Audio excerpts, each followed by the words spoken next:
Welcome to our brand new series on how to become a good speaker, अर्थात एक अच्छे वक्ता कैसे बने। ये 3 वीडियोस की एक सीरीज है, तो कोशिश कीजिएगा कि आपसे एक भी वीडियो मिस ना हो, ताकि आप अपने अंदर के बेस्ट स्पीकर को बाहर निकाल पाने में समर्थ रहे। हेलो एवरीवन, और आप सभी का स्वागत है how to become a good speaker के इस सेकेंड एपिसोड में। पिछले फर्स्ट एपिसोड में हमने फर्स्ट 6 मेथड्स के बारे में जाना था, और अब हम आपके साथ नेक्स्ट कुछ 6 टिप्स शेयर करेंगे जिनको इंप्लीमेंट करते हुए आप एक अच्छी स्पीच डिलीवर करते हुए एक बेटर स्पीकर बन सकते हैं। तो आइए शुरू करते हैं हमारे 7th मेथड के साथ, एंड दैट इज गलती हो जाने पर कभी घबराएं नहीं। आपको गलती हो जाने पर घबराना नहीं चाहिए। स्पीच के बीच में कुछ गलतियां या फिर कुछ गलत तरीके से प्रोनाउंस कर देना या कहीं अटक जाना कोई गलत बात नहीं है, बशर्ते आप इस सिचुएशन को स्मार्टली हैंडल कर ले।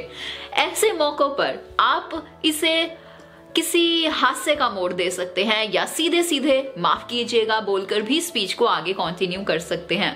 सभी जानते हैं कि स्टेज पर जाकर बोलना इतना भी आसान नहीं होता। ऐसे में छोटी मोटी गलतियां हो जाना स्वाभाविक है और इसके लिए घबराने की जरूरत तो बिल्कुल भी नहीं है। 8th मेथड इज कंडेमनेशन, मतलब निंदा से हमेशा बचे। लिसनर्स या फिर उनसे जुड़ी चीजों की निंदा करने से आपको बचना चाहिए। जब आप अपनी स्पीच दे रहे हो तो आपका पूरा ध्यान लिसनर्स पर ही होना चाहिए, और इस बात का हमेशा ध्यान रखना चाहिए कि आपके मुंह से निकली बात सामने वाले पर पूरा प्रभाव डालेगी।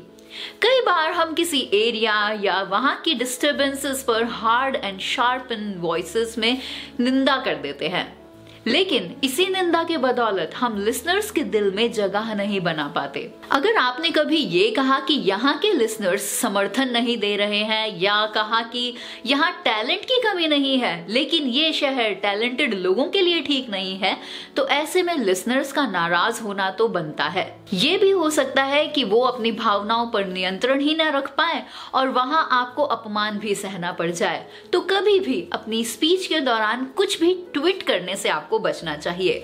देखिए, आप निंदा करके रातों रात चीजों को बदल तो नहीं सकते हैं, इसीलिए किसी भी कमी पर ध्यान केंद्रित करने के बजाय उस कमी को दूर करने के उपायों पर आपको बात करनी चाहिए, और यही सही भी होगा और यही आपके लिसनर्स को भी अच्छा लगेगा। 9th मेथड इज प्रशंसा से लोगों का दिल जीतने की कोशिश कीजिए। अपने लिसनर्स का दिल खोलकर जेन्युइनली एप्रिसिएशन करें, क्योंकि एप्रिसिएशन ही दिल को जीतने का सबसे अच्छा तरीका होता है। लिसनर्स बहुत समझदार होते हैं और उन्हें मक्खनबाजी और वास्तविकता के बीच का फर्क बहुत अच्छे से पता होता है।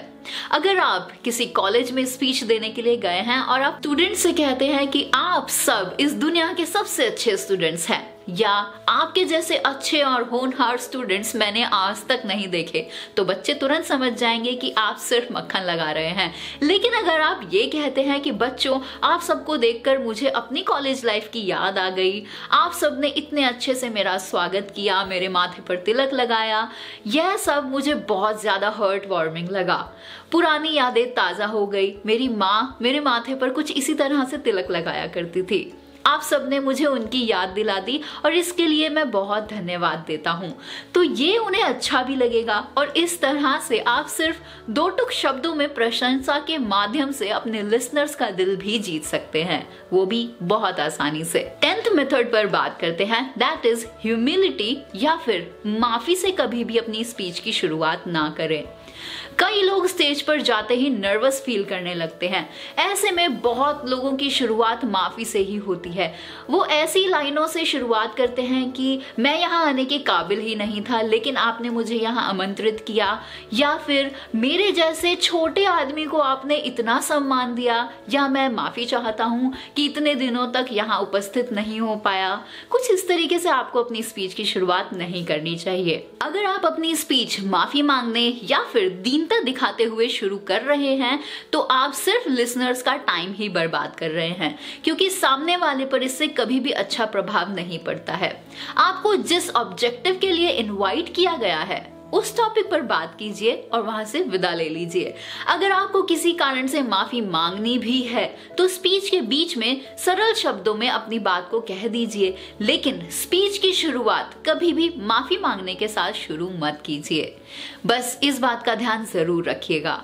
चलिए अब 11th मेथड पर बात करते हैं। ये है एक कॉमन मैन बनकर अपनी बात को रखने की कोशिश करें। कुछ लोग स्टेज पर जाते ही खुद को बड़ा समझने लगते हैं और सुनने वाले को एकदम सामान्य। आप लिसनर्स को कभी खुद से कम मत आंकिए, क्योंकि लिसनर्स आपको सुनने के लिए प्रेजेंट है और इसी वजह से आज आप स्टेज पर खड़े हैं। बड़ी बड़ी बातों से डींगे हाँकने की जगह एक कॉमन मैन की तरह कॉमन वर्ड्स में अपनी बात अपने लिसनर्स तक पहुंचाने की कोशिश कीजिए। इस बात का ध्यान आपके मन में हमेशा होना चाहिए कि बड़ी बड़ी और लिटरेरी और स्टाइलिश बातें सिर्फ एप्रिसिएशन के लिए ही अच्छी लगती हैं, लेकिन जनरल बातें सीधे लिसनर्स के दिल पर असर डालती हैं। एक बड़ा व्यक्ति जितना जमीन से जुड़कर बात करता है उतनी ही ज्यादा वह प्रसिद्धि हासिल करता है और इसके बहुत से उदाहरण आप सभी देख सकते हैं। 12th मेथड है नकल का नहीं, अकल का इस्तेमाल कीजिए।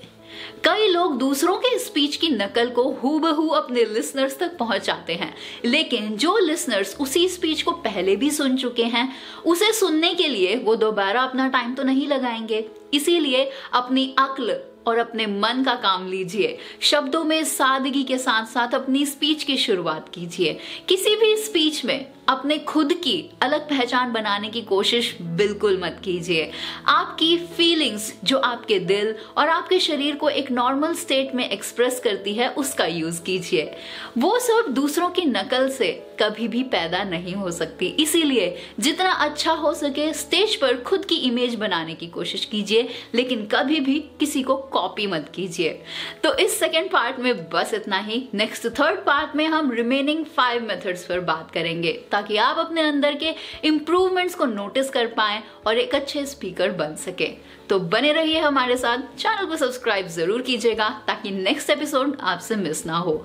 बहुत जल्द हम आपके लिए ऐसी ही बहुत सारी सेल्फ हेल्प और इंफॉर्मेशनल वीडियोस लाते रहेंगे। So this is Divya from tegonity.com।